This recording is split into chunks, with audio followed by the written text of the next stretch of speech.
평안한 하루 되시기 바라겠습니다. 오늘 말씀은 로마서 14장 5절에서 6절 말씀입니다.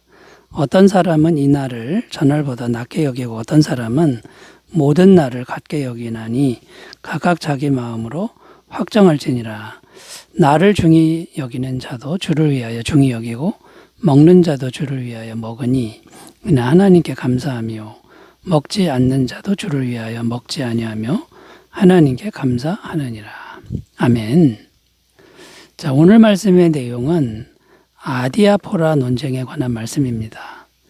이 아디오포라라고 하는 말의 의미는 아무래도 괜찮은 이런 의미입니다. 그러니까 신앙의 본질만 같다면 겉으로 표현하는 방식은 달라도 괜찮다라는 겁니다.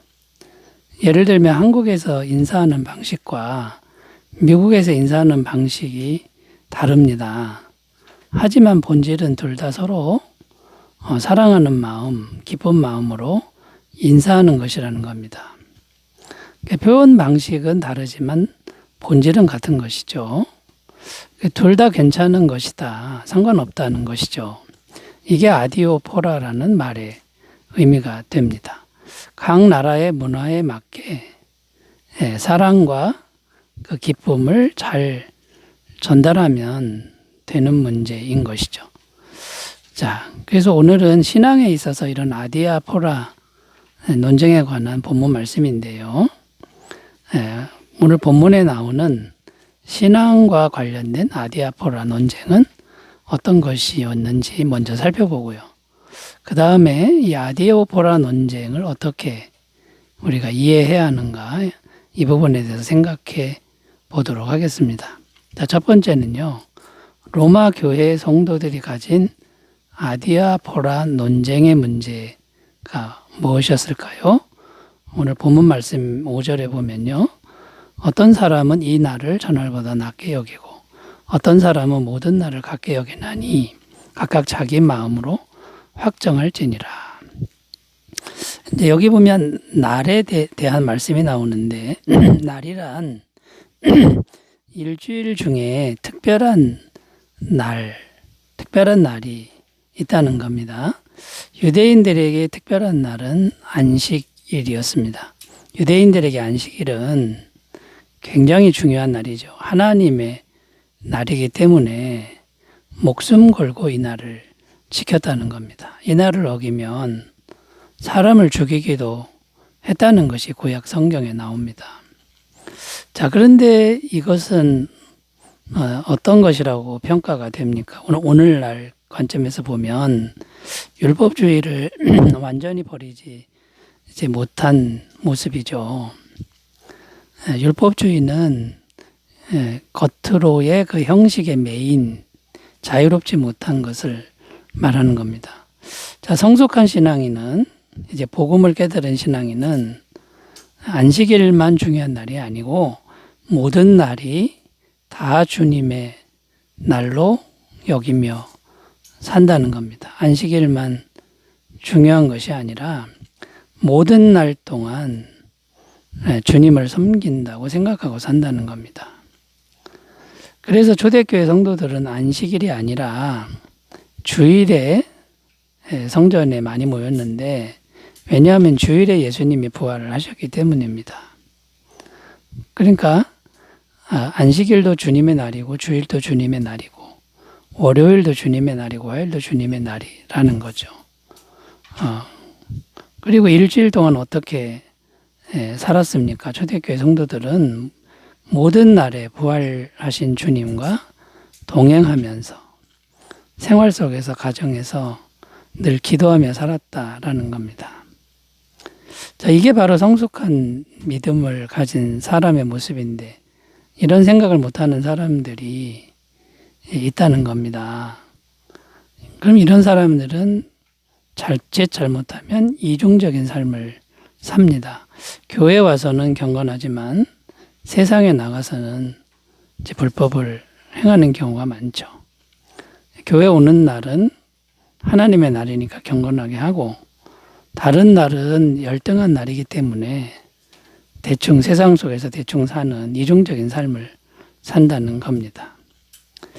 자, 그런데 바울은 이어서 뭐라고 말하냐면 그러할지라도 미성숙한 성도들을 업신여기지 말라고 권면하고 있습니다.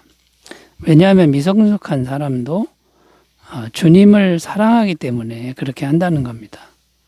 그러니까 주님을 잘 섬기려고 하다 보니까 더 특별한 나를 아주 특별하게 생각하고 섬긴다라는 것이죠.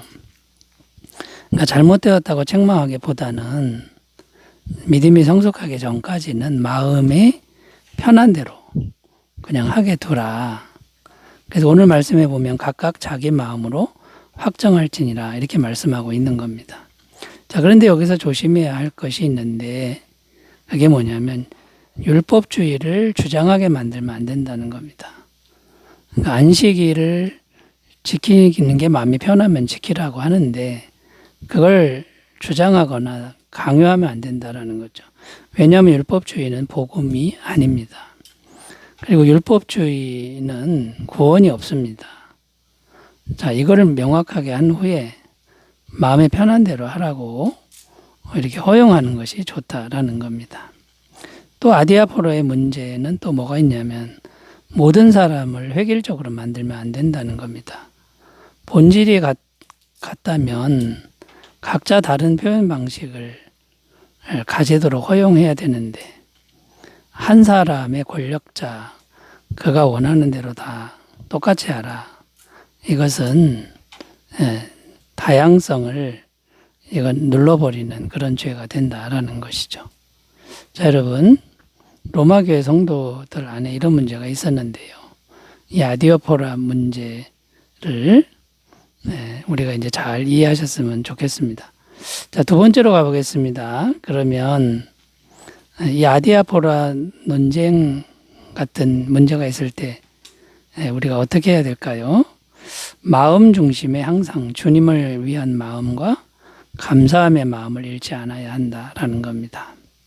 6절 읽습니다. 나를 중히 여기는 자도 주를 위하여 중히 여기고 먹는 자도 주를 위하여 먹으니 이는 하나님께 감사하며 먹지 않는 자도 주를 위하여 먹지 아니하며 하나님께 감사하느니라. 이제 무슨 말이냐면 특별한 날을 중요하게 여기는 사람의 마음에 대한 설명인데 주님을 위하는 마음이라는 겁니다. 그리고 주님께 감사하는 마음 중심이라는 것이죠. 자, 지금 사도 바울이 강조하는 게 뭐냐면 마음 중심입니다. 마음 중심에 주님이 주인이고 또 주님께 감사하는 마음이 있다면 그러면 겉으로의 신앙의 표현 방식이 차이가 나도 괜찮고 조금 부족해도 괜찮다. 그러나 마음 중심에 주님을 위한 마음과 감사의 마음이 중요하다. 이런 내용입니다. 자, 예를 들어 헌금을 생각해 볼 수 있는데요. 예수님이 어느 날 연보 헌금 앞에 앉아 계셨다는 거죠. 근데 부자들이 와서 헌금하는 것과 가난한 과부가 헌금하는 것을 보셨습니다. 그런데 예수님은 돈을 많이 낸 부자들보다 가난한 과부, 동전 2개를 넣은 가난한 과부가 더 많이 하나님께 드렸다고 평가하셨습니다. 왜냐하면 가난한 과부는 생활비 전부를 다 드렸기 때문입니다. 자, 무슨 말입니까? 예수님이 보시는 건 많은 양을 보는 게 아니라 마음 중심을 보신다라는 것이죠. 자, 마음 중심만 하나님을 사랑한다면 양은 많아도 좋고 작아도 좋다. 이런 말씀이 이제 되는 겁니다. 자, 그러므로 어떤 결론을 내릴 수 있습니까? 마음 중심을 하나님께 드리지 못한 그 어떤 것도 다 문제가 된다는 것이고 반대로 마음 중심을 하나님께 드린다면 그 어떤 것도 문제가 되지 않는다. 마음 중심을 드리지 않으면서 겉으로 열심히 금식하고 구제하는 이것은 잘못된 것이다.